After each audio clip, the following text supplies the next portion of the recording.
Good morning, everyone. Welcome to another Rookie Card Collector 123 video.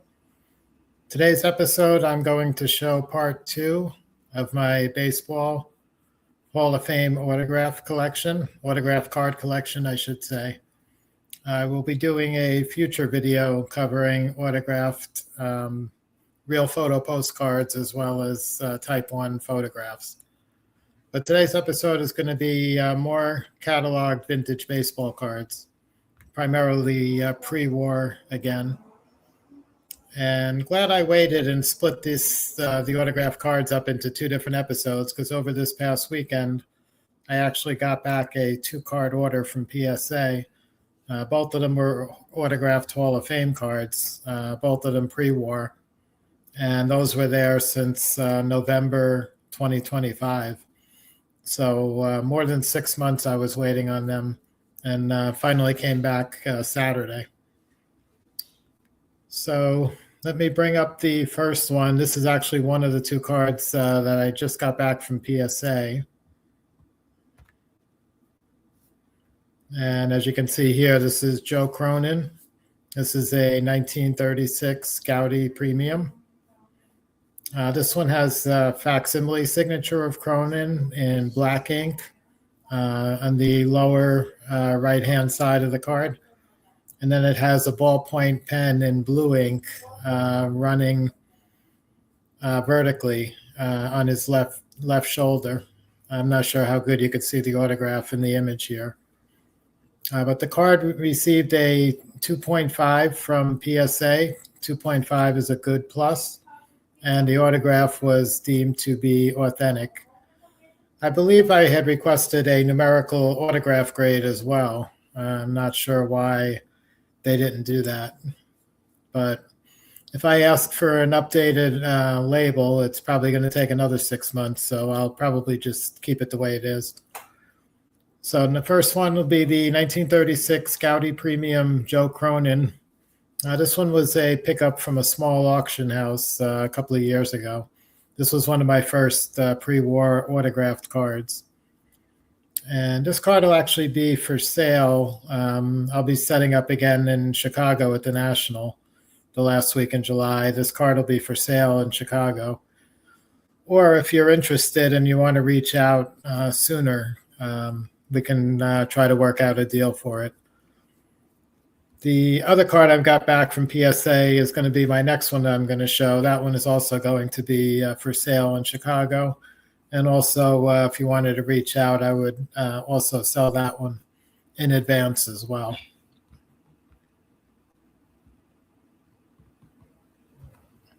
Okay, so we're going to move on to the second card that was just back from PSA, and then I'll go on to the rest of my collection.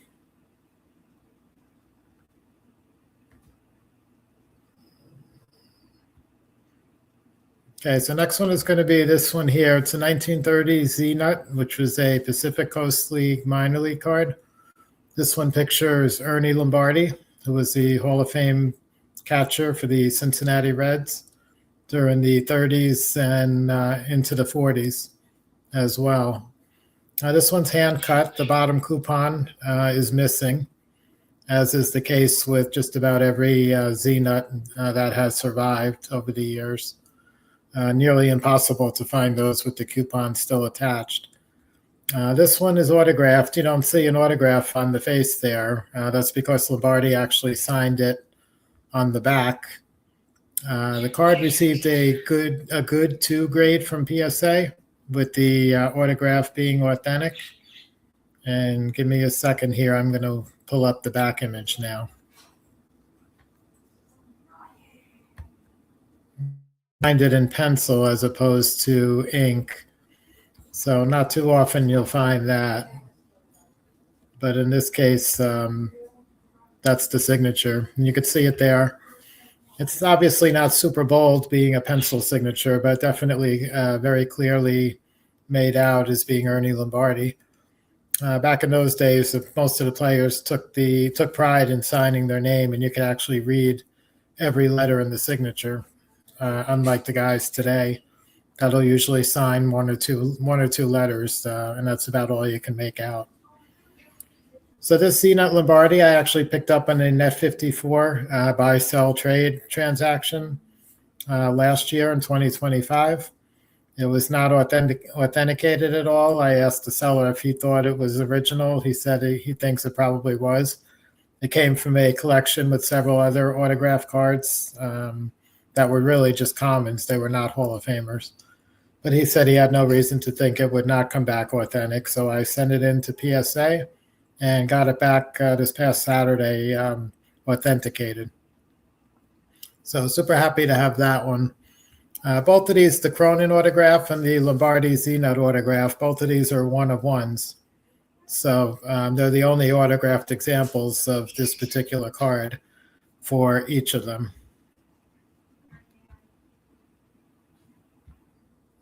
Okay, now I'm going to move on to the rest of my collection that I started to show last week in the previous episode. Okay, this one here is going to be another sort of unique one. And this one's going to be the 1926 to 29 postcard back exhibits. This one pictures Lefty Grove, star left-handed pitcher for the Philadelphia Athletics at that time.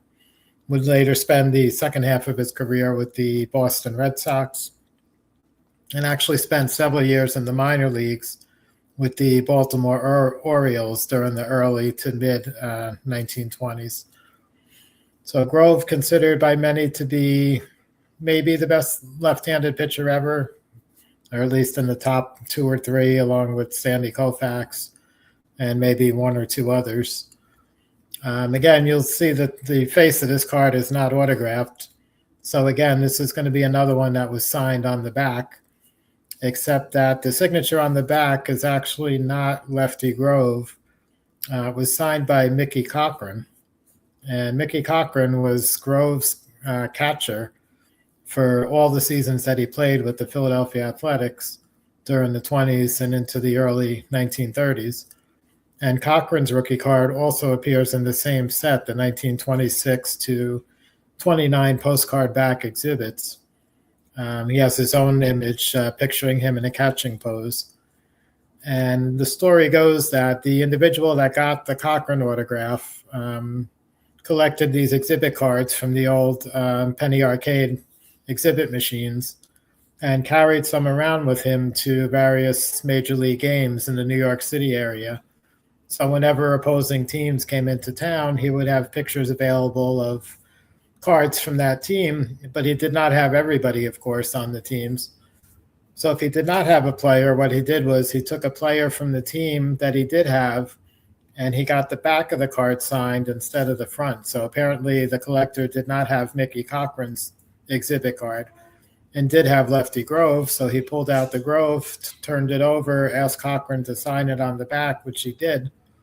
And I'm going to pull that up and show that now.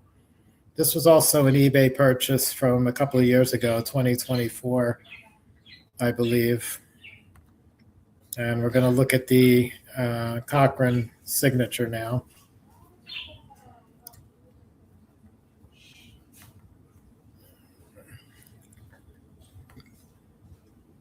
Okay, so this one you can see it's a postcard divided back as the 1926 to 29 postcard exhibits were.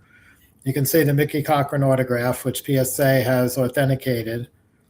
And they've given the signature an 8. I don't know if you can see it in the picture there, but it's an 8, near mint to mint. And that's the autograph grade. The card was just graded as being authentic. Did not receive any numerical grade. The card is probably a VG type of card, maybe a good to very good. So somewhere in the 2 to 3 range, I would say. And you can see here that when PSA authenticated this one, they slabbed it with the autograph on top because the autograph grade was the only thing requested by the submitter. It appears based on the way they did this. And the Lefty Grove front of the card is actually on the back of the slab. So I've considered maybe resubmitting this to PSA, asking them to flip it around, put the Grove on the front, the autograph on the back, and also give the Grove card a numerical grade as well. But the fact that they've taken forever these days to grade and return anything has kind of kept me from doing so, at least up until now. So another really unique item, I'm sure one of one. I'm sure no other Lefty Grove exhibit rookies exist that are signed by Mickey Cochrane.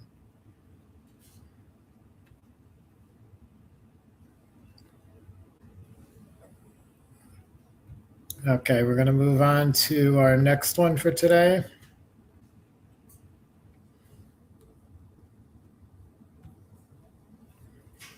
Okay, and this one is going to be the first Rogers Hornsby we have. And this one is a Hornsby autograph. Again, this is the 1926 to 29 exhibit postcard backs. This one pictures Hornsby. At this point, he's with the National League Chicago Cubs in the Cubs jersey. It's signed vertically by Hornsby on the left side of the card. Really clear signature. The autograph got an authentic from PSA, and the card was not numerically graded. I would say it's probably a VG or so, probably around a PSA 3. Hornsby autographs are quite rare, and on a baseball card, a playing days card, I would say extremely rare. This one, I believe, is the only example of a postcard back exhibit signed by Hornsby. I'm going to show another example of Hornsby next, different card set. This one I picked up at it was one of the major auction houses in the last year or two. That's where this one originates from.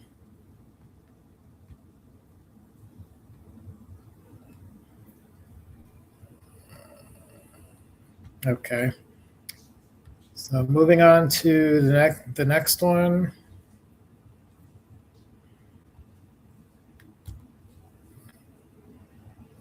Okay, next one is going to be another exhibit card. This one autographed by Hornsby again. This one is the 1927 exhibit. You'll see the Hornsby signature kind of written over the St. Louis on his jersey there.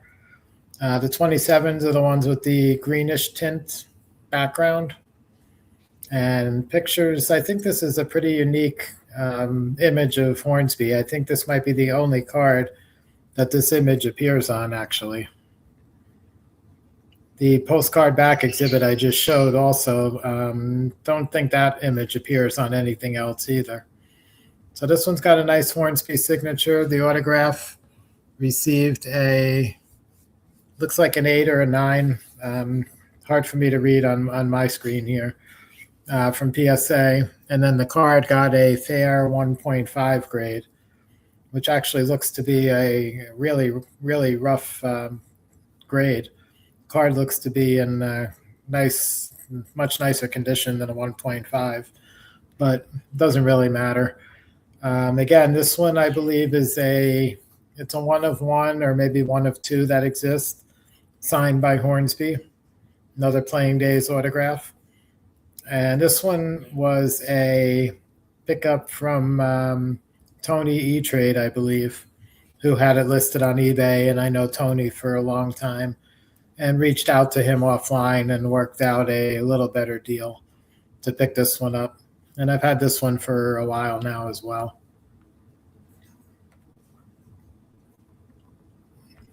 Okay.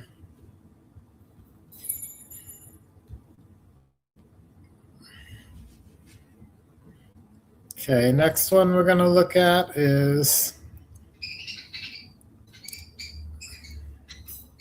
our third and final Hornsby autograph Playing Days card I have, which is this 1929 to 30 R315.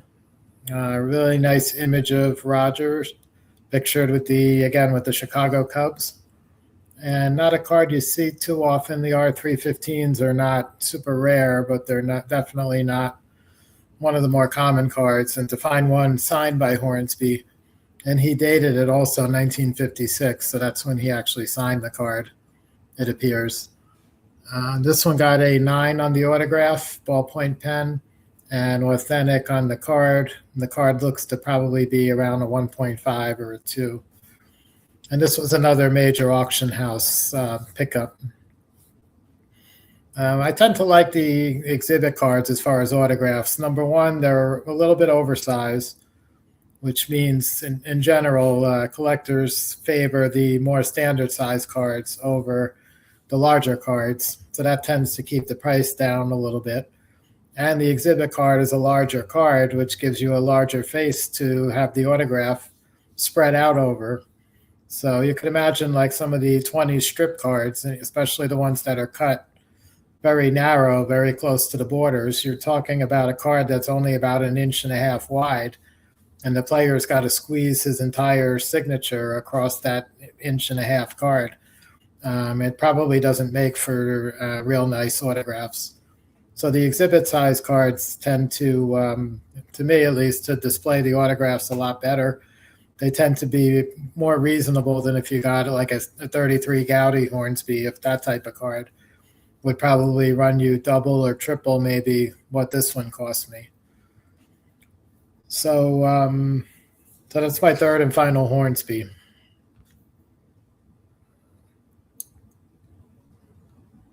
Moving on to, I think we've got 2 more cards left to look at here.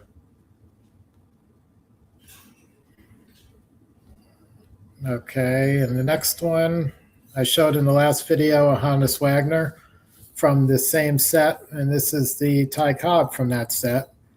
And this is the 1948 Baseball's Great Hall of Fame series, black and white cards. These were reproduced during the 70s. This is one of the original 48 cards. Obviously, Ty Cobb was not still alive during the 70s, and this one's autographed by him, so that would not make sense. So this is, again, the 48 like Wagner. He signed in green ink. Cobb was one of the few players that signed almost all his autographs predominantly in green ink. Said to be a good luck charm, I guess. This one he personalized, made out to a Mel Gerlich, I believe, probably a fan who asked for his autograph. It's one of the only personalized autographs I have in my collection. I try to avoid that whenever I can. Just go with the straight autograph for the obvious reason. You know, there's not going to be too many people in the world named Mel Gerlich, so the autograph is not going to be a match for the buyer that owns this one day after I move it along. So Cobb autographs are pretty scarce, but amongst the early pre-war Hall of Famers, Cobb is definitely not one of the toughest to find. He did sign a decent number of things. Getting his autograph on a baseball card is another story, much tougher. And obviously this one's not a playing days card. But 1948, he retired around 1930, so it's still not terribly modern either, but obviously not a playing days Cobb. This one was an eBay purchase that I kind of spent about a year going back and forth in my mind, thinking, do I want to get this? You know, I really don't like it with the personalization, but, you know, other Cobb autographs, especially on-card autographs, can get real expensive. Playing days, you know, just about impossible for me anyway. Some of those are up in the 6-figure kind of range. Excuse me. So finally, I decided to go ahead and pick this one up, even if it's a temporary placeholder until I find a non-personalized one or a second Ty Cobb autograph. So that's going to bring us down to our last autograph we're going to look at today.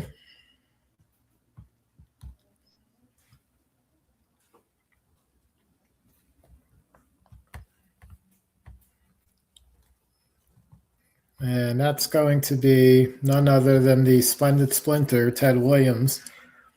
And again, he's on this 1939 Salutation exhibit baseball card from the exhibit vending machines. And they're called salutations because they'll have a greeting at the bottom in addition to the player's name.